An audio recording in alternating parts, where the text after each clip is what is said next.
আসসালামু আলাইকুম ভিউয়ার্স, বাংলাদেশের সর্বশেষ আপডেট সংবাদে আপনাদের স্বাগত। জানিয়ে দেব হাতে থাকা সর্বশেষ আপডেট বাংলা সংবাদ। প্রথমেই সংবাদ শিরোনাম। বিদেশি কূটনীতিকদের রোববার ব্রিফ করবেন ডক্টর ইউনূস। এরপর জানিয়ে দিব উন্নত চিকিৎসার জন্য খালেদা জিয়াকে যে দেশে নিতে চায় বিএনপি। এদিকে মির্জাপুর থানার ওসি ও ৩ এসআই প্রত্যাহার। এরপর জানিয়ে দিব গুম খুনের মাস্টারমাইন্ড কে এই জিয়াউল আহসান। আরও জানিয়ে দিব প্রধান উপদেষ্টার প্রোটোকল অফিসার হলেন শফিকুল ইসলাম। সর্বশেষ জানিয়ে দেব অবসরে যাওয়া ৫ কর্মকর্তাকে চুক্তিতে সচিব পদে নিয়োগ। এতক্ষণ শুনছিলেন সংবাদ শিরোনাম, এবারে বিস্তারিত। তবে অনুরোধ থাকবে ভিডিওটিতে একটি লাইক করবেন এবং কমেন্ট করে জানিয়ে দিবেন কোন জেলা থেকে আপনি আমাদের এই ভিডিওটি দেখছেন। বিদেশি কূটনীতিকদের রোববার ব্রিফ করবেন ডক্টর ইউনূস। ঢাকায় নিযুক্ত বিভিন্ন দেশের রাষ্ট্রদূত, হাই কমিশনার সহ জাতিসংঘ এবং বিভিন্ন সংস্থার প্রধানদের ব্রিফ করবেন অন্তর্বর্তীকালীন সরকারের প্রধান উপদেষ্টা নোবেলজয়ী ডক্টর মোহাম্মদ ইউনূস।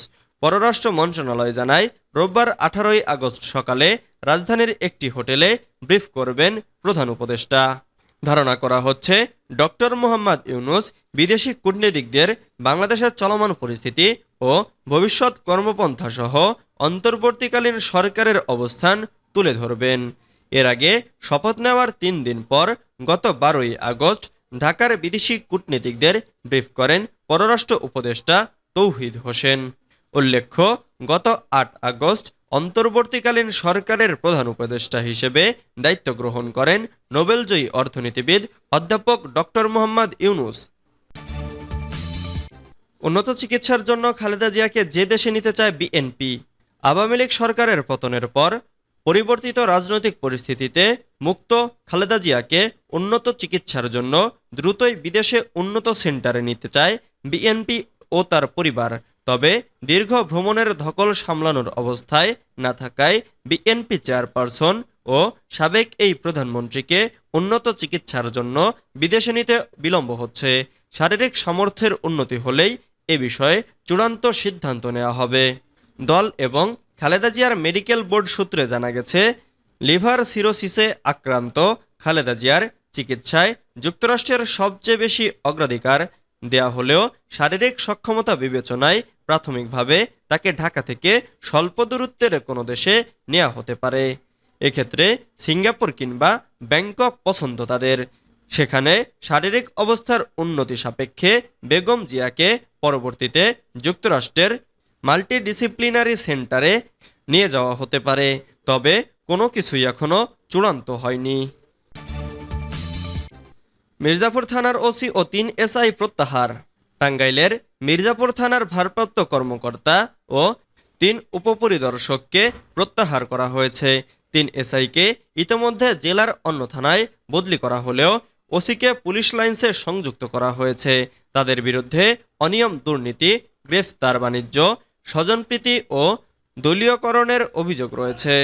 প্রত্যাহারকৃত পুলিশ কর্মকর্তারা হলেন মির্জাপুর থানার ভারপ্রাপ্ত কর্মকর্তা রেজাউল করিম, থানার সেকেন্ড অফিসার ও উপপরিদর্শক আব্দুল করিম, রামকৃষ্ণ সরকার এবং আবুল বশার মোল্লা।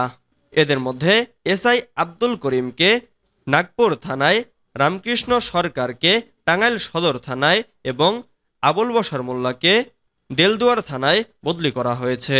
রবিবার ১৭ই আগস্ট দুপুরে জেলা পরিষদ সুপার মোহাম্মদ গোলাম সবুর বিষয়টি নিশ্চিত করেন।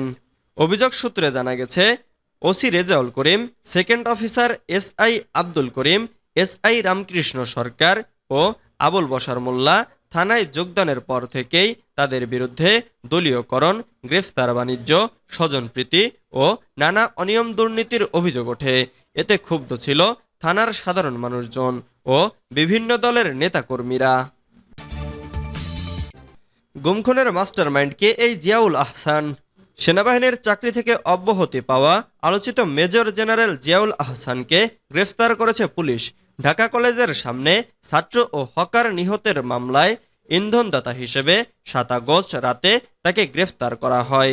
শুক্রবার ১৬ই আগস্ট সিএমএম কোর্টে হাজির করা হলে আদালত তার ৮ দিনের রিমান্ড মঞ্জুর করেন।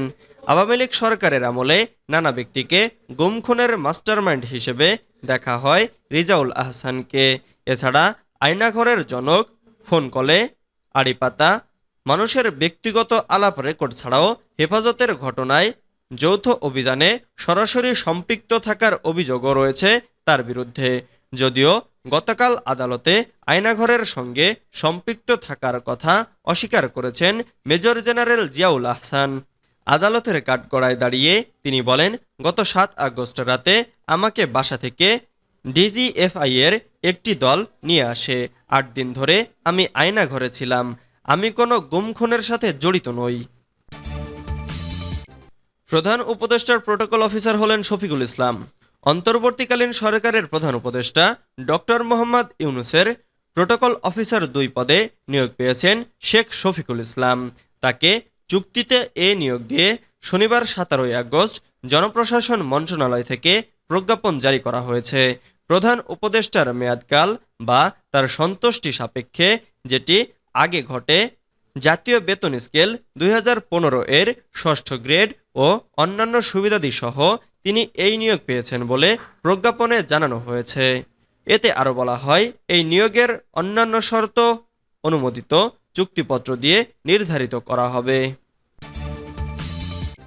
অবসরে যাওয়া ৫ কর্মকর্তাকে চুক্তিতে সচিব পদে নিয়োগ। অবসরে যাওয়া ৫ অতিরিক্ত সচিবকে সচিব পদে চুক্তিভিত্তিক নিয়োগ দিয়েছে অন্তর্বর্তী সরকার।